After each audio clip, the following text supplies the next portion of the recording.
Butter Bee Rocker on Transparency Talks Podcast.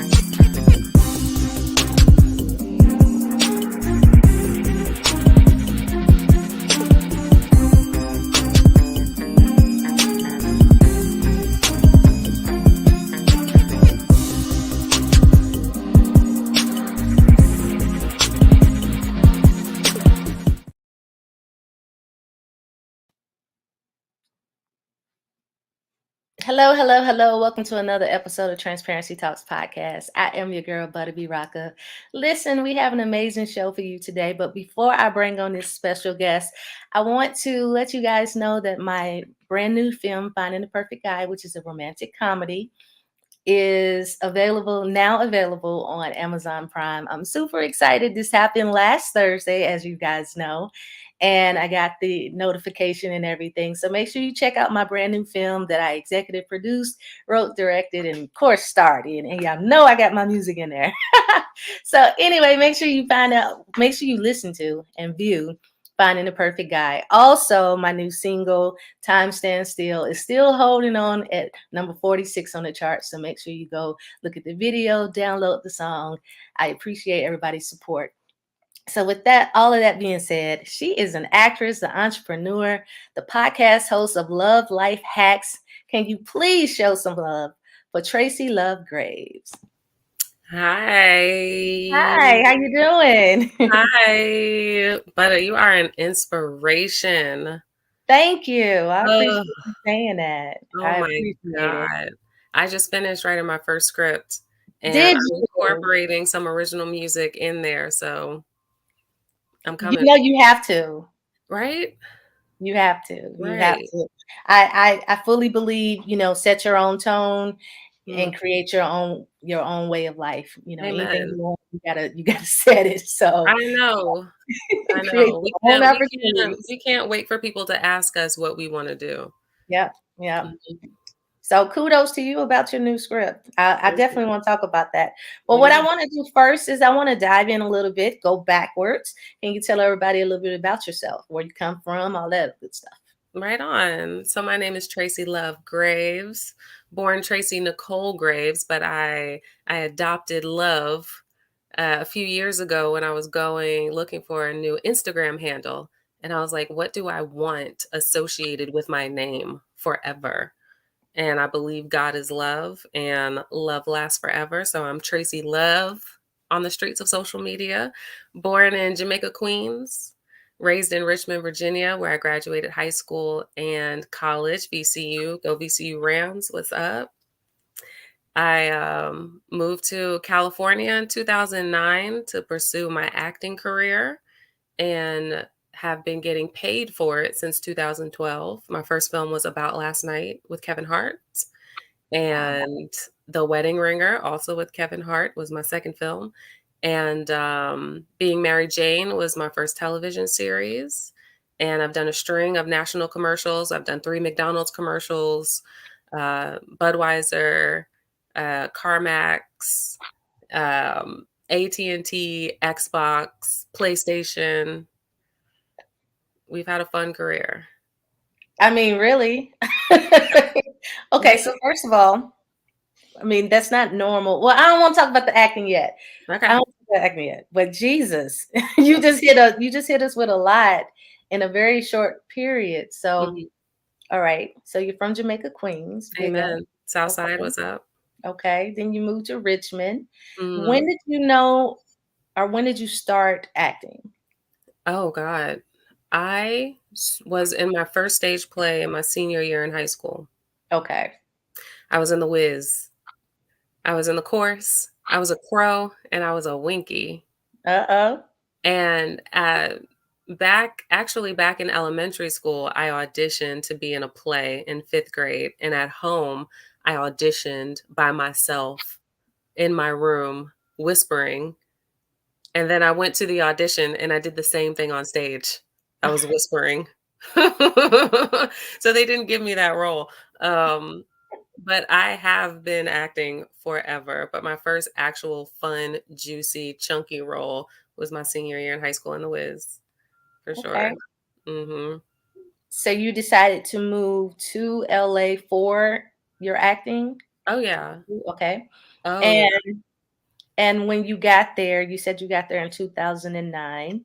Mhm. So did you start off taking courses? How did you get your start in LA? Because LA is tough to wing through because there's so many actors there. Mm. Mhm. It was yeah, I started taking courses in Richmond before I Okay. graduated at the Firehouse Theater in Richmond, Virginia. What's up, Broad Street? And I moved to LA and I found my first roles on Craigslist. Wow.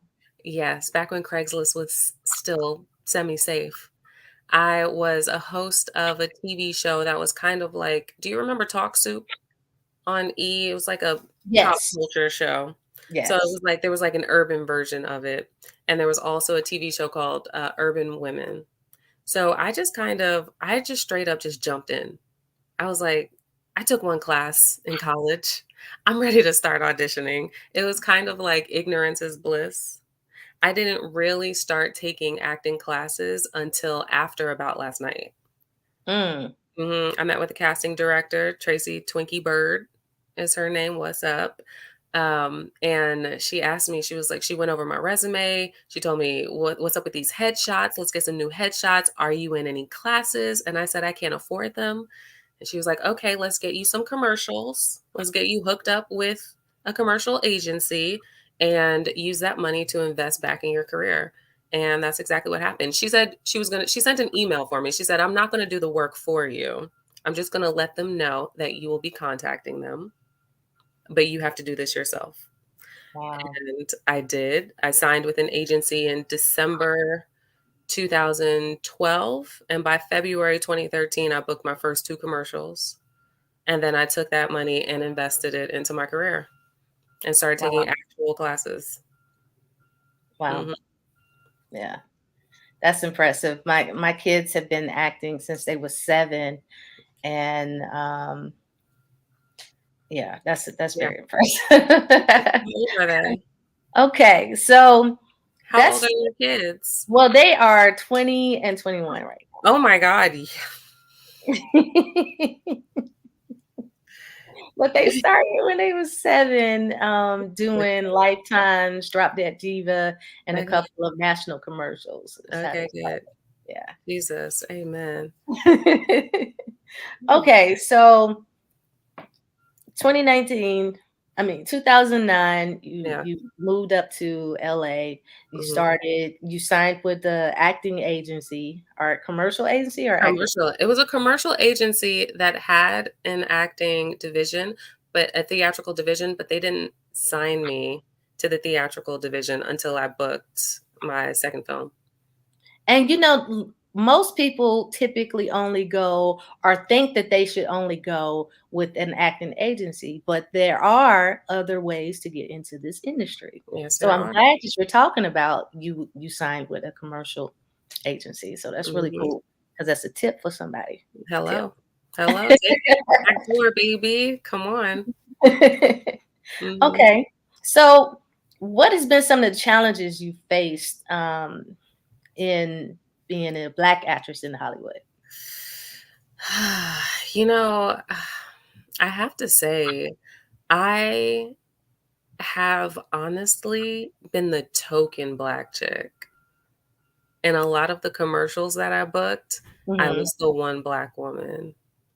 And I really try so hard not to use my race as an excuse as why I didn't book something. Mhm. My spirit wants to say, "It just wasn't for you. It was Right. for someone else," or "You're not ready. Get your chops up. Keep going to class. Keep working on it." It is very I know I'm a black actress. I know I'm a beautiful black queen, but I really cannot say that it's been hard for me because I'm black, I can respect that. Yeah. you know? Okay. Yeah. Because Yeah. honestly, no one's really told me to my face. Yeah. Yeah. So it's like it hasn't been brought to my attention that way, so I'm not gonna assume that, Yeah. I love that. you know? Okay. So how did you handle pursuing your dream of acting, and what adversity did you have to overcome? Yeah, I had to overcome my own fears. I had to overcome telling myself no. I had to overcome the need for qualification Mm, because we want to be Meryl Streep and Denzel. right. And I'm like, well, I didn't perform on Broadway. I didn't go to a conservatory. I didn't go to NYU or Yale School of Acting. Um, Right. so for a long time, I told myself, I can't do this because I'm not qualified. And the adversity that I faced was within myself. Mhm. Mhm. Um, Someone like Nick Cage said once in an interview, like, you become a professional from just doing it. You tell yourself you are an actor, then you are an actor. And I had to overcome that fear that I wasn't good enough. Yeah. Yeah. That, I and yeah, yeah. I understand that completely. Mhm. When COVID happened, I couldn't tour anymore. Well, nobody could tour, Right. singing, and so it was like, "Okay, what am I going to do with my life?" I really had to figure it out because that was the only source of income for since 2007, Mm, and so it was like, "Okay, yeah, you're gonna have to figure this out." And so I wanted to write, I wanted to direct, and I said, "You know what? I'm just gonna do it." And fear mm. did creep in, of course. Yeah. You have to you're fighting yourself more than anything. Right. Right. We're Yeah, fighting that ego that wants to keep us comfortable, that is telling us other people are gonna talk about you. No one's gonna like this. Who wants to hear what you have to say? It's BS, man. yeah, yeah. Mhm. So what would you share with someone who may not be walking on in their purpose and they're experiencing doubt and fear of the unknown? Yeah, I would say everyone has a purpose. Everyone has a purpose, and your purpose may not be to stand on a stage and entertain hundreds of thousands of people. Your purpose may just be in your town. Your purpose may just be used for your family. But we all have a duty to step up and find it and keep walking and listen to your ego, but let your ego know you can rest now. I got this.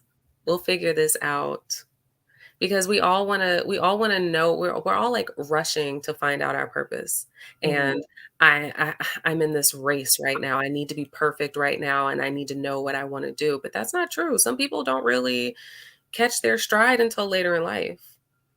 So, in the meantime, it's imperative that we just keep walking. It's imperative that we just know in our heart and soul that we are here to do something, and eventually it'll unfold as long as we're walking. If we're sitting on the sofa, nothing can happen. Yeah, The devil doesn't mess with people who sit on the sofa, that part, you know? that part. It's like, don't be afraid. Don't be afraid of challenges. Don't be afraid of naysayers. Don't be afraid of the devil coming in and creeping on you. Like, it's only happening because you're working towards something. So just go Mhm, do it. mhm. The best way out of something is through it. Yep. Mhm. So I think that when I did your introduction, another thing that I should have said is a motivational speaker. Uh-oh. You need to add Hello. that one to your list. Hello. Look.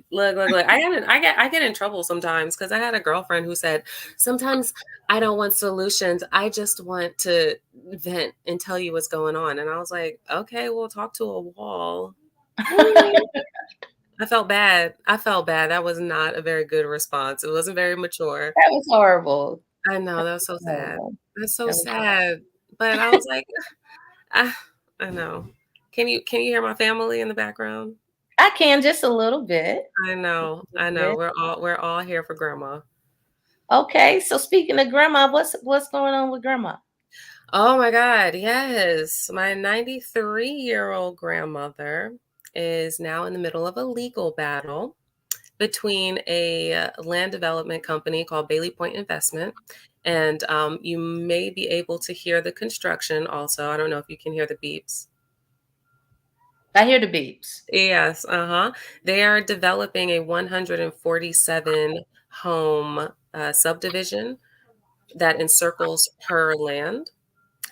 And what happened was they decided that they wanted her 1.8 acres. So they started harassing her sometime last year and threatening lawsuits, saying that her shed and her back porch are encroaching on their new property that they just purchased from our family's land trust.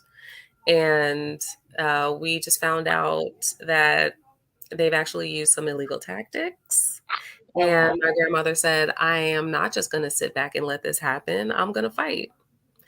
So we've enlisted the global community to help us fight these people who think they're just going to come in and take what's not theirs. I understand completely. I Mhm. actually was reading about this yesterday, Mhm. Okay. Yes. and I understand you have a lot of celebrities that are also supporting your grandmother and everything. So, Jesus.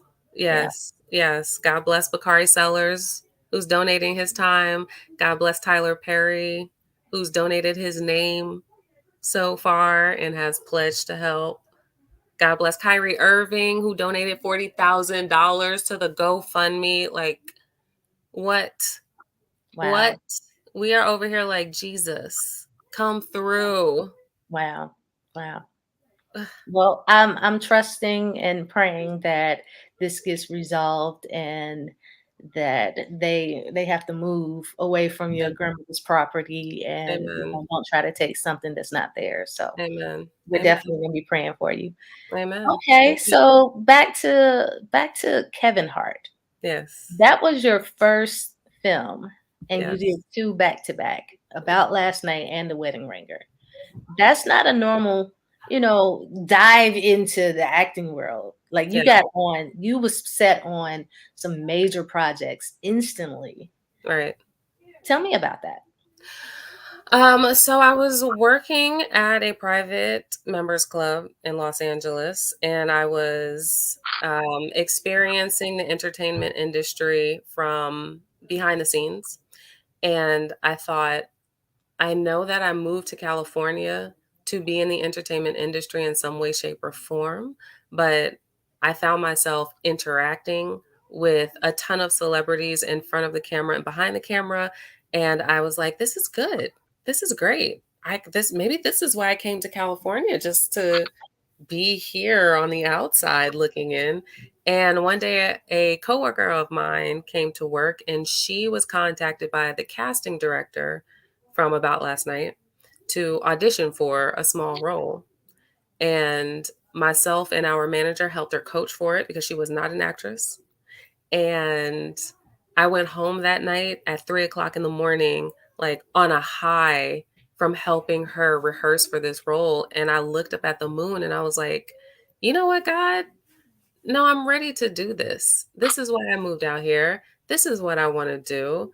And let's do it on your time. So I just want to put that out there again, even though I did that before I moved to California, but I've forgotten it. But I was like, I want to put that out there again. This is what I want to do. I want to be on camera. I want to act.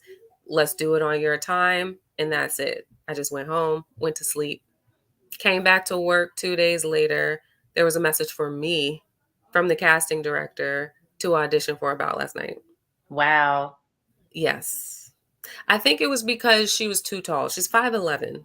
Beautiful. Mm, Beautiful. But come on. I mean, I'm 5'8" and I'm tall, but that just would not have worked on camera. So, God bless her. I love her. She just had a baby.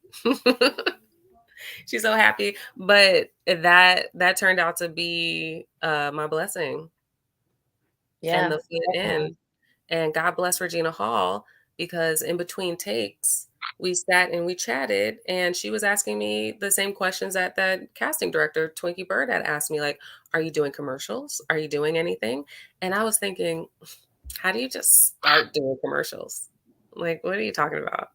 And she just kind of whispered into my ear. She just like gave me the juice in between scenes of what I can do. And because she talked about me to someone else who introduced me to Tracy, this is really why I am where I am right now. Wow. It wasn't just that I booked About Last Night. I thought for a long time all I had to do was be cute to be an actress. Which turned out to not be true, y'all. That's not true. You have to study. Okay, I'm sorry. You gotta do the work. Um, but that's how it happened, and, The Wedding Ringer was produced by the same companies that produced About Last Night, so they just called me over to do another one-liner. God I bless love them. it. Mhm. I Yep. love it. Okay, and you also worked alongside Gabrielle Union in Being Mary Jane. Tell us about that Yes. experience. Oh my god, that was so wonderful. That was shot in Atlanta, and, I flew myself out there. They said, "We can only hire local hires, so are you okay with flying yourself out there and putting yourself up in a hotel?" And I said, "Absolutely, give it to Mhm. me." Think Imma say no? Give it to me. And it was great. We had a great time on set. We're both Scorpios. We were both sociology majors. We were both divorced at that time also. So we bonded on set. Um, I felt like just being in her presence was a blessing. I got to see what it was like to be a Black female number 1 on the cast list Yeah, and to yeah. see how that works. And this was season 2, I believe. Mhm. Um, so she was already a boss, and I was like, "Okay, this is how we're gonna do it." Yeah. I saw your reels and everything. I was like, "Okay." And then after I saw your reels, then I realized I saw you because I didn't know you at the time, but I Right. actually saw that segment. So that was pretty cool. I was like, Nice. "Oh, this was so cool." Oh my god, yes. And of course, I saw Enchanté. Enchanté. That was so fun. Oh my god, I was so nervous. Were I you? was so was I? Are you kidding me? He just, like, plucked me out of obscurity and was like, "Here, stand next to Kevin Hart and Regina Hall and Joy Bryant and Michael Ealy and go." Yeah. Uh, My heart would have been racing too. but I was too cool for school, so, I was one of those people who kind of shut down and get quiet when I get Mhm, scared. mhm. So, I was just like, "Alright, just stand here and do what you practiced." And they were like, "Alright, try something else." And I was like, "Nope, I'm gonna stand here and do what I practiced." I was like, mm-mm, nope, nope, nope. You're asking for too much." But That's I too did, I did, funny. I did, I did, I did. The Enchante, that was one of the producer's ideas. I was like, "Okay." Kevin Hart started calling me Tracy on camera. The character's name is Bernie's Trashy Date. Michael Ealy pulled me to the side. He was like, "I thought your real name was Tracy." I said, "It is, but he's calling me Tracy on camera and no one's stopping him, so Well, just yeah, go with it." yeah, yeah, you just gotta go with it. Right. Mhm. What's been your favorite scene to shoot in, any of the films that you've done so far? Which one stands out the most? Yeesh. Oh god. Well, in an upcoming film, I can't talk about it yet because it hasn't been released yet. That my involvement in the film. But I got to do stunts for the first time. Oh, nice. I know I'm attached to wires, and I was hoisted up and dropped a few times, and I had a stunt double, but she was only used for, like, 30 seconds of the scene. The rest of it was all your girl. Amen. And also I'm pregnant. I'm fake pregnant in the scene, so, like, I'm 8 months pregnant, Oh, wow. wrapped up, connected to a wire in a bodysuit, and just lifted up and dropped 1,000,000 times. That Jeez. was fun. So, speaking of stunts and everything, I know that you are also a yoga instructor, right? Or Yes. okay. Yes. Mhm. And you also do stunts. Mhm. So, you are into making sure that your body is completely focused, Amen. and I'm assuming that you have to study to make sure that when you're doing the stunts, you're not landing the wrong way or hurting Mhm. yourself, correct? Mhm. You went to school for it? For stunts? Yes. No. No, no, no. I've taken classes at ATL Stunts out in Okay. Atlanta, and the yoga, what gets you through stunts is being flexible Mhm. and knowing how to fall. and knowing how to land when you do fall and roll and drop. And so my school is yoga. I've literally been doing yoga since I was a child without even knowing it. And it wasn't until I started studying yoga that I realized, wow, I have been doing back bends and splits and stretches since I was a child. While my family was watching TV on the sofa, I would be on the floor doing like a wheel back bend just for fun. Wow. Right. Now listen, I can take a second and go tell them to be quiet. Should I go do that? No, you're fine. I actually don't hear him that much. Okay, So great. Cause I'm ready. I wish I had my phone. I'd send like a million messages right now. how do you stay motivated and focused when you're facing challenges? Oh, Jesus. Jesus. Je- Jesus. Jesus. Um, yeah, no, look, I'm not even lying. Like I have dropped to my knees before and started praying because I'm like, I don't see the vision. I don't know why you have me doing this. Why, Right. Jesus, why do you have me embarrassing myself like this right now? Why did you give me these desires? Why did you give me these dreams? So I had to like ask those questions just to let them go. That's how I stay motivated. I love reading autobiographies. Me I love, too. come on, because when we read them, we see that we're not alone. Everyone goes through it. The only difference between people who succeeded and people who failed is putting one foot in front of the other and Yeah. persistence and the fact that they just persevered. Perseverance. So that's what gets me through. Reminding myself that this is not a unique journey. That there's actually a formula and perseverance wins. Yeah. Yeah. Mhm. Okay. I do have another question for you. Mhm. So, what's the concept and mission of your podcast with your husband, Love Life Hacks? Yeah. Oh my God, we love giving relationship advice. I don't know why. Even when I was single, people would just ask me, and I'm like, I'm not gonna give you advice, but this is what worked for me. You can do it or not." Right. What we really do, though, what we really hope is to help people strengthen their foundations at home so that Mm-hmm. they can leave the house and help the world. You know, we can't fight for the world. We can't fight for each other if we're fighting our partners at home. It just can't happen. Yeah. It literally just can't because we need to, the house built on stone versus the house built on sand. Like Right. you need to take care of yourself first in order to take care of others. That's what they say on the plane. If the oxygen mask drops, help yourself. So like our job, our mission in life is to help people help themselves so that they can go out and give to the world. Okay. I do have a question for you. So, Mhm. your husband is an Emmy-winning writer, producer, and filmmaker. Is he helping you on your script, or are He you is. going? Okay. Girl. Is he? I needed to write it myself. He Mm-hmm. helped me structure it. Mm-hmm. I read the book Save the Cat years ago. I even went to a seminar, but it just didn't make sense until we sat down with it and we looked over the formula and Mm-hmm. we looked over the plot structure.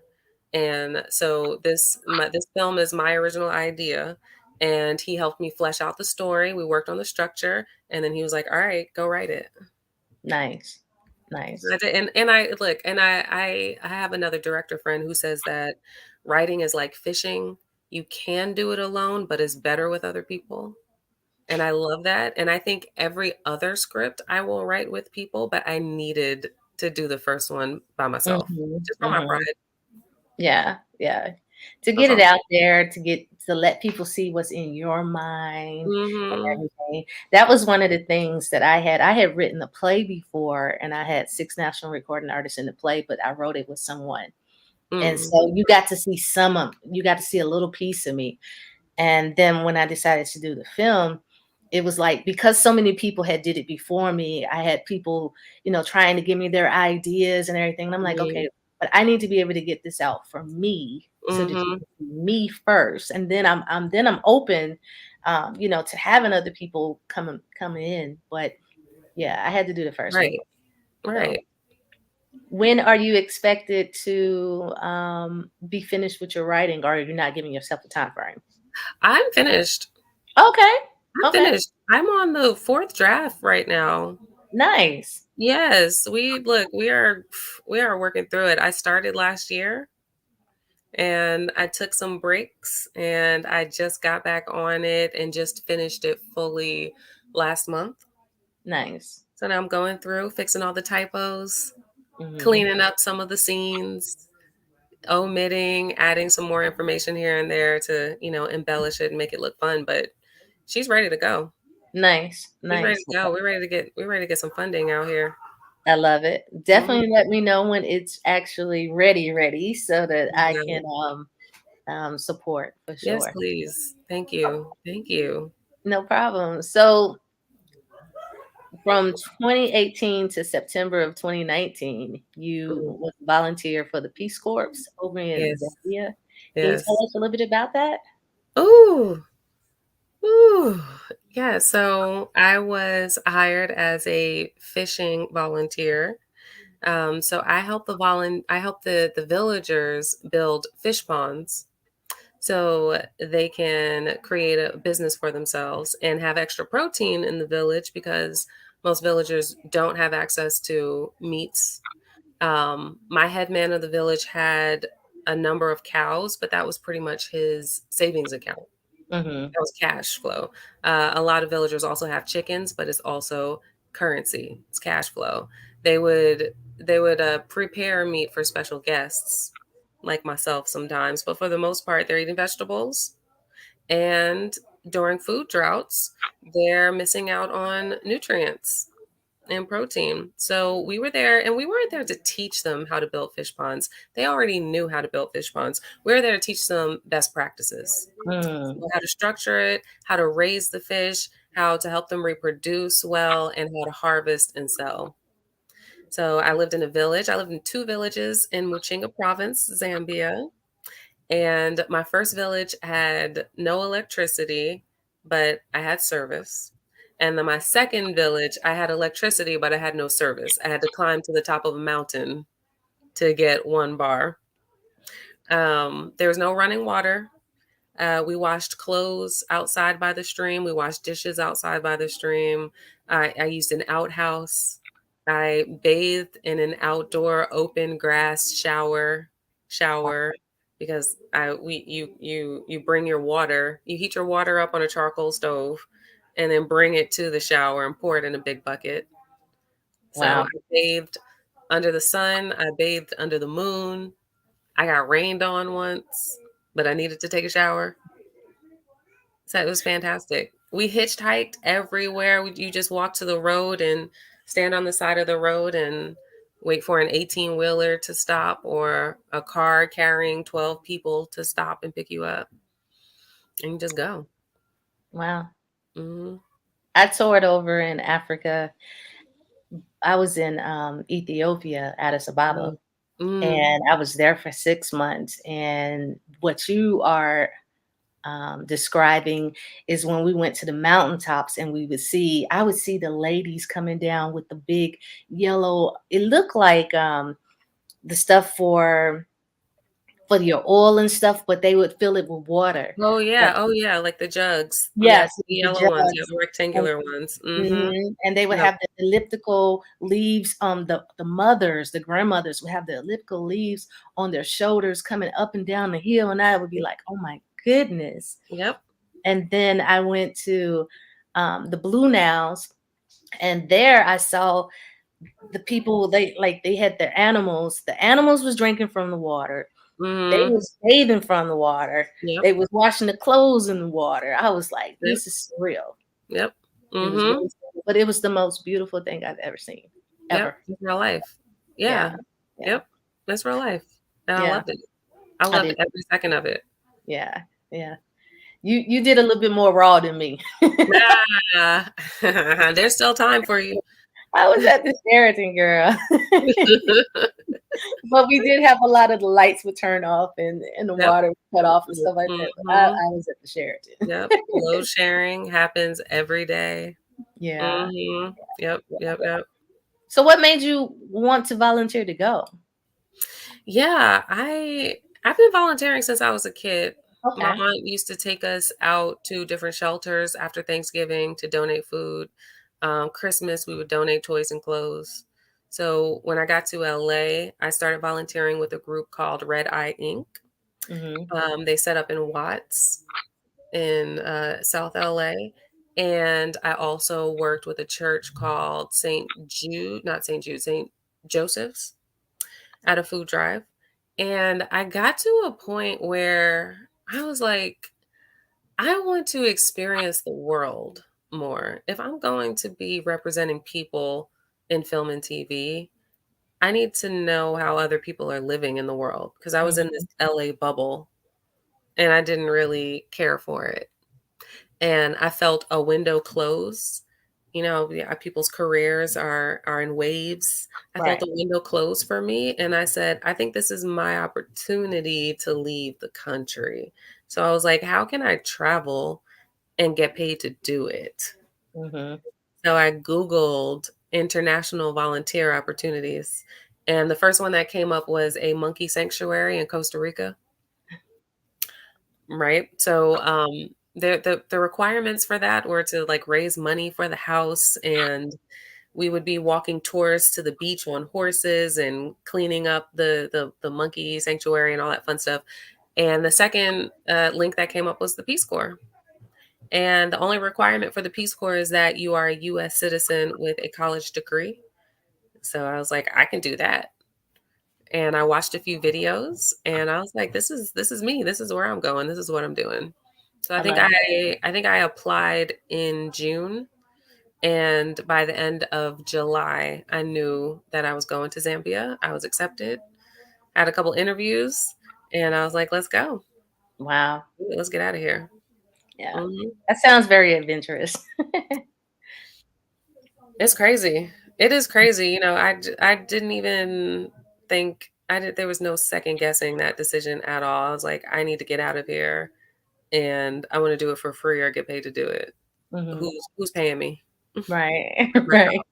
What country are we going to? What's up? I love it.